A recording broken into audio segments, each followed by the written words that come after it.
Now a certain man was sick, named Lazarus of Bethany, the town of Mary and her sister Martha. It was Mary which anointed the Lord with ointment, and wiped his feet with her hair, whose brother Lazarus was sick. Therefore his sisters sent unto him, saying, Lord, behold, he whom thou lovest is sick. When Jesus heard that, he said, The sickness is not unto death, but for the glory of God, that the Son of God might be glorified thereby.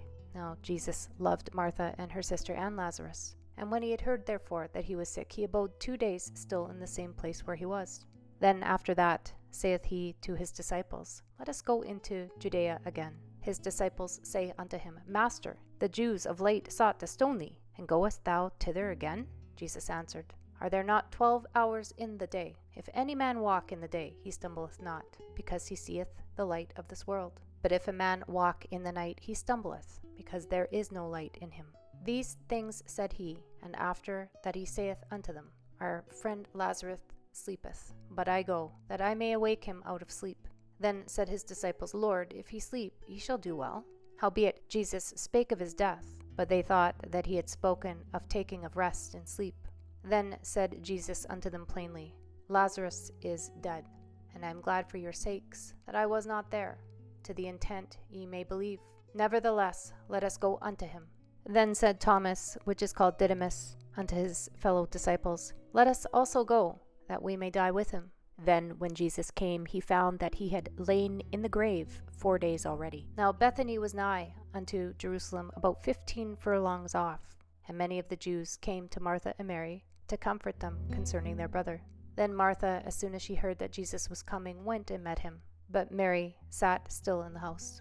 Then said Martha unto Jesus, Lord, if thou hadst been here, my brother had not died. But I know that even now, whatsoever thou wilt ask of God, God will give it thee.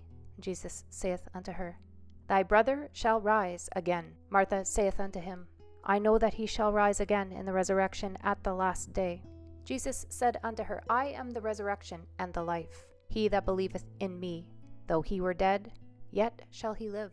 And whosoever liveth and believeth in me shall never die. Believeth thou this? She saith unto him, Yea, Lord, I believe that thou art the Christ, the Son of God, which should come into the world. And when she had so said, she went her way, and called Mary her sister secretly, saying, The Master is come, and calleth for thee. As soon as she heard that, she arose quickly and came unto him. Now Jesus was not yet come into the town, but was in that place where Martha met him. The Jews then, which were with her in the house, and comforted her, when they saw Mary, that she rose up hastily and went out, followed her, saying, She goeth unto the grave to weep there. Then, when Mary was come where Jesus was, and saw him, she fell down at his feet, saying unto him, Lord, if thou hadst been here, my brother had not died. When Jesus therefore saw her weeping, and the Jews also weeping which came with her, he groaned in the spirit and was troubled, and said, Where have ye laid him? They said unto him, Lord, come and see. Jesus wept. Then said the Jews, Behold, how he loved him. And some of them said, Could not this man, which opened the eyes of the blind, have caused that even this man should not have died? Jesus therefore, again groaning in himself, cometh to the grave.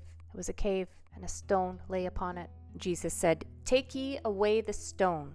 Martha, the sister of him that was dead, saith unto him, Lord, by this time he stinketh, for he hath been dead 4 days. Jesus saith unto her, Said I not unto thee, that if thou wouldest believe, thou shouldest see the glory of God?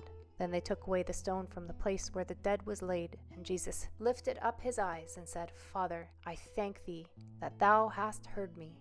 And I knew that thou hearest me always, but because of the people which stand by I said it, that they may believe that thou hast sent me. And when he thus had spoken, he cried with a loud voice, Lazarus, come forth. And he that was dead came forth, bound hand and foot, with grave clothes, and his face was bound about with a napkin. Jesus saith unto them, Loose him, and let him go. Then many of the Jews which came to Mary, and had seen the things which Jesus did, believed on him. But some of them went their ways to the Pharisees, and told them what things Jesus had done.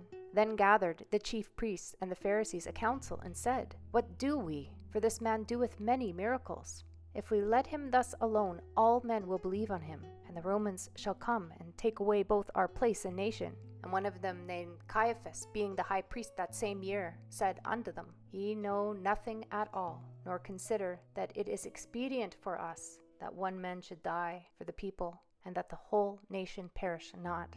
And this spake he not of himself, but being high priest that year, he prophesied that Jesus should die for that nation, and not for that nation only, but that also he should gather together in one the children of God that were scattered abroad. Then from that day forth they took counsel together for to put him to death. Jesus therefore walked no more openly among the Jews, but went thence unto a country near to the wilderness, into a city called Ephraim, and there continued with his disciples. And the Jews' Passover was nigh at hand, and many went out of the country up to Jerusalem before the Passover to purify themselves. Then sought they for Jesus, and spake among themselves, as they stood in the temple, What think ye, that he will not come to the feast? Now both the chief priests and the Pharisees had given a commandment, that if any man knew where he were, he should show it, that they might take him.